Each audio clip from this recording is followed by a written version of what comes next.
Higan mula sa sumbong ng magulang na naghahanap sa anak. Nabisto ang pabubugaw sa 16 na babae sa isang bar sa Angono, Rizal. Huli pati ang bouncer ng bar na hindi lang daw bugaw, kundi nangaabuso rin sa mga biktima. Saksi, si John Consulta, exclusive. Walang inaksayang oras ang mga kawani ng NBI Rizal District Office. Ang target, ang bar na ito sa Angono, Rizal. Misyon nilang sagipin ang mga babaeng di umano'y ipinapain sa sex trafficking. Kabilang sa kanila, ang 16 anyos na inilapit daw ng magulang sa NBI dahil matagal nang nawawala. Nakita ang dalagita sa loob ng sinalakay na bar. Ang club na ito ay nag-aalok din ng pansamantalang sexual na kaligayahan sa mga customer. At ang gumagawa nito ay isang empleyado ng club.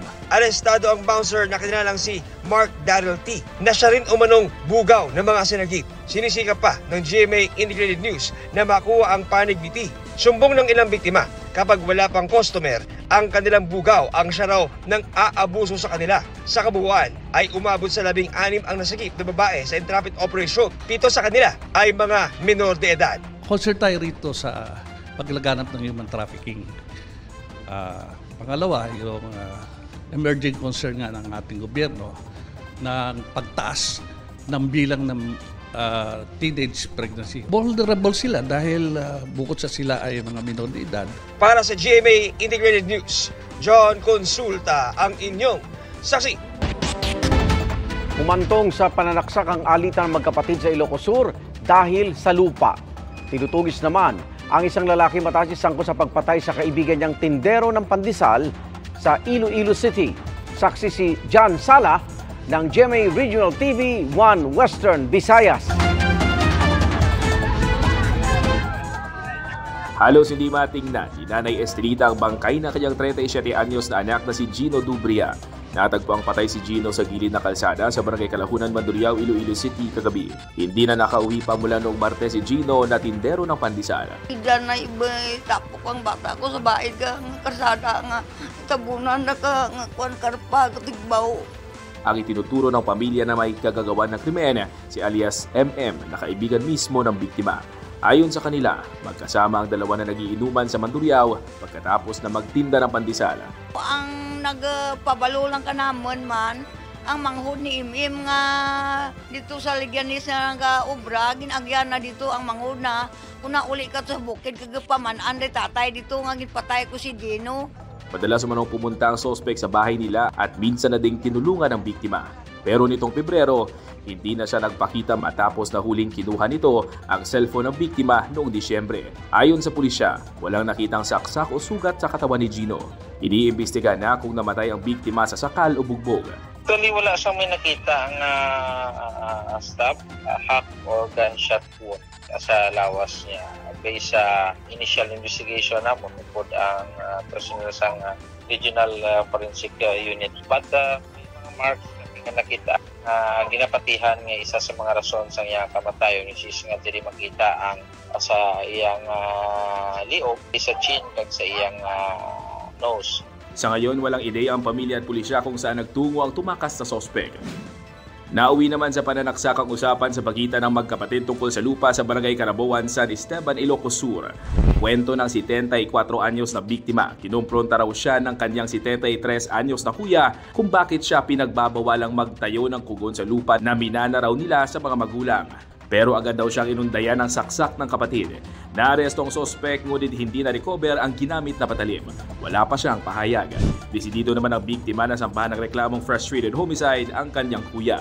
Para sa GMA Integrated News, ako si John Sala ng GMA Regional TV 1 Western Visayas, ang inyong saksi. Hindi na maghahabla ang mga naulila ng nasawi sa gumuhong second floor ng simbahan sa San Jose del Monte, Bulacan nitong Ash Wednesday. Pinapapalitan na ang sahig na halos lahat marupok na at pati bubong pinasusuri. Saksi, si Joseph Moro.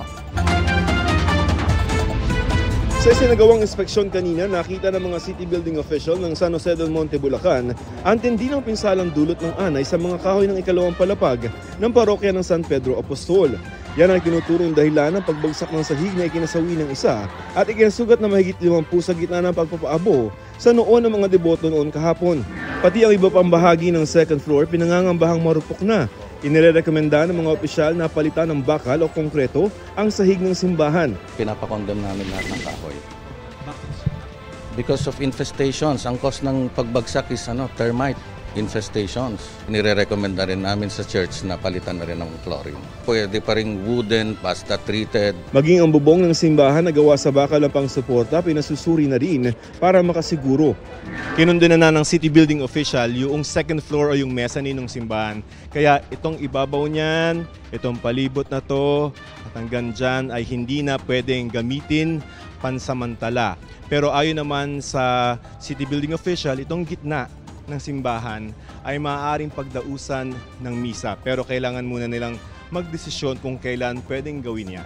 Pag-aaralan daw muna hanggang linggo kung pwede na muling magdaos ng misa rito. We will have to depend on the go signal of the city government. Ang mahigit 50 nasugatan sa disgrasya maayos na ang lagay ayon sa mga otoridad. Inoobserbahan ngayon si Mila Galos matapos magkabukol at madaganan ang kanyang paa sa pagguho. Nadaganan na, hindi niya na rin po alam. Nabasag nga po yung salamin niya. Aksidente po talaga yung nangyari. So wala naman po yung may gusto siguro sa nangyari na yun. Wala naman daw balak papanagutin o sampahan ng kaso ang pamilya ng mga biktima sa trahedya, kabilang ang nasabing 80 anyos na choir member ng simbahan. Wala naman dapat sisihin. Maayos naman ang lagay ng 83 anyos na ginang na naging kritikal ang kondisyon matapos madaganan sa dibdib ng guho habang nasa unang palapag. Para sa GMA Integrated News, ako si Joseph Morong, ang inyong saksi. Marso pa ang Fire Prevention Month, pero halos 2,000 na ang naitatala ngayong sunog sa bansa ayon sa Bureau of Fire Protection. Sa Santa Cruz, Maynila, may mga bahay na nasunog at ilang alagang hayop ang sinawing palad. Saksi si Mark Salazar. Ang sunog kalimitan ay isang iglap na sakuna pero nag-iiwan ng matagalang dusa. Kagaya ng nangyari sa mga bahay na ito sa ibabaw ng estero ng Barangay 330 Santa Cruz, Maynila. Pati nga mga bata tumulong na sa pag-apula ng apoy. Iniimbestigahan ng BFP ang sinasabi ng mga residente na nagsimula ang sunog sa demolition project sa katabing eskwelahan. Tinutuntun pa ng GMA Integrated News ang pamunuan ng eskwelahan para sa kanilang panig. Yung nag-asetilin daw dito sa may eskwelahan, umaksak daw doon sa bahay yung pinaka-ano nung ano. Oo. Saan pumunta? Doon, sa bahay doon. Sa kabila, sa likod niya noon, ng eskwelahan. Mabilis po. Mabilis po. 80 pamilya ang nawala ng bahay dahil sa sunog. Walang taong nasaktan pero may mga alagang hayop ang nasawi. Yung malaki ko, matagal na sa akin. Yung mga ano na. Kasi mga 5 taon na rin yata. Kahit na nasunog na lahat, basta nasalba lang sana namin yung mga aso. Kasi kawawa, may buhay eh. Ayon sa Manila Department of Social Welfare, hindi napapayagang makabalik sa ibabaw ng estero ang mga nasunugan. May nakahanda namang relocation site sa mga nasunugan at namigay na rin ng tulong ang LGU. 2 linggo na lang papasok na ang Fire Prevention Month. Sa tala ng Bureau of Fire Protection, 161 sunog ang naitala sa NCR sa unang 1.5 buwan ng 2024. Sa buong bansa naman, 1,876 fire incidents ang naitala. Para sa GMA Integrated News, Mark Salazar, ang inyong saksi. Natagpo ang patay sa damuhan sa Binangon ng Rizal ang isang babae nitong Martes. Ang partner niya na noong unay nagbanta pa sa salarin, umaming siya pala ang pumatay. Ang motibo, alamin sa pagsaksi ni John Consulta.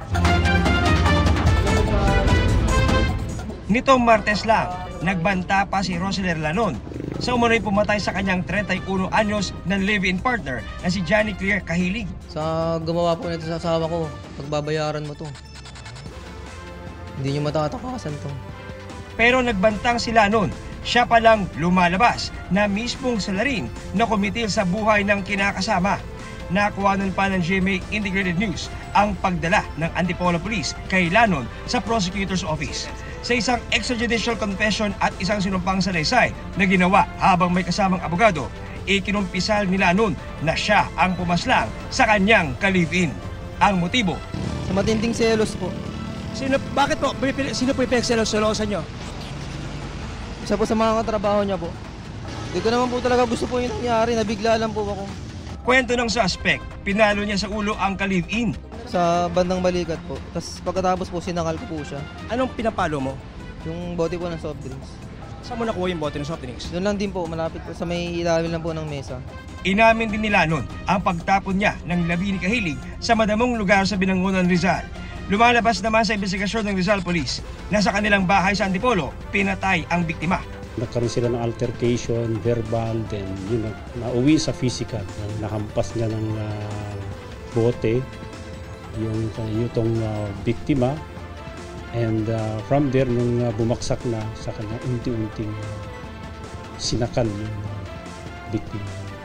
At pinasok niya doon sa kwarto nila. Kaya hindi nakita yung body ng... Ayon sa kaanak ng biktima, noon pa man ay duda na sila sa kanyang ka-live-in. Huli po namin nakita din si ate, saka imposible pong umalis siya kasi nasa amin po yung wallet niya tsaka cellphone po. Makulong po talaga siya at yun nga po, pagbayaran niya po yung walang hiya niyang ginawa. Sa pamilya po ng asawa ko, sana po mapatawad niyo po ako.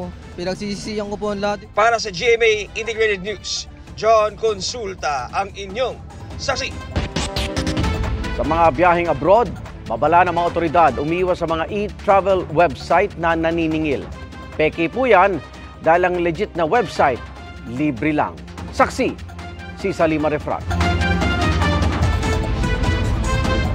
Mula sa Immigration Arrival Card, Customs Declaration hanggang sa Bureau of Quarantine Health Declaration, pwedeng ma-access lahat sa Philippine Travel Information System o e-travel website na binuo para maging iisa na lang ang sistemang ginagamit para magsumite ng impormasyon ang lahat ng papasok ng Pilipinas. Pero pati yan, nagagamit na rin daw ngayon sa panloloko. Babala ng Bureau of Immigration, may mga nagsulputang mga peking e-travel websites na nambibiktima at namemera umano ng mga pasaherong papasok ng Pilipinas. Ang siste, nagkukunwari ang mga ito na opisyal na e-travel website ng pamahalaan at naniningil ng mula 3 hanggang mahigit 5,000 piso. Iba't iba po yung presyo, as much as $100 ang sinisingil po nitong mga e-travel websites na to. Kinukuha po ang information ng mga individual na nagsusulat dito. Pero sabi ng BI, walang kailangang bayaran sa lehitimong e-travel website ng gobyerno. Ang e-travel po ay libre. Libre po ito sa government website. Kung nakita po nila na sinisingil po sila ng mga websites na ito, ay magduda na po tayo. Isa ito dun sa mga peking e-travel website na nagbabala yung Bureau of Immigration. Hihingan ka dito ng mga sensitibong impormasyon tulad ng iyong buong pangalan, birthday, pati passport number. At sa website na ito rin, sisingilin ka ng $52 o halos 3,000 piso para sana sa e-travel pass na wala naman talagang bayad. 8 website na ang natukoy at iniimbestigahan ng Cybercrime Investigation and Coordinating Center o CICC. Inaalam na rin kung mga Pinoy rin o mga banyaga ang nasa likod ng mga ito. Sila ay nakabase sa IP record sa labas ng bansa. One is in Spain. We're doing efforts to block them para hindi na makadali ng mga inbound Philippines. Our objective now is to make a formal complaint doon sa platform where they are hosted. Abiso ng CICC maging mapanuri, siguruhing tama at opisyal na portal lang ang papasukin. Pumunta sila sa official website. Wag lang yung porque na tinype mo kay Google search, yung unang lumabas, yun na yun. Dapat lagi may .gov.ph. Para sa mga sumbong patungkol sa mga peking e-travel websites at iba pang cybercrimes, maaaring magsumbong sa CICC. Para sa GMA Integrated News, Salima Refrat, inyong saksi. Mga kapuso, sama-sama tayong maging saksi. Mag-subscribe sa GMA Integrated News sa YouTube at para sa mga kapuso abroad, samahan niyo kami sa GMA Pinoy TV at sa www.gmanews.tv.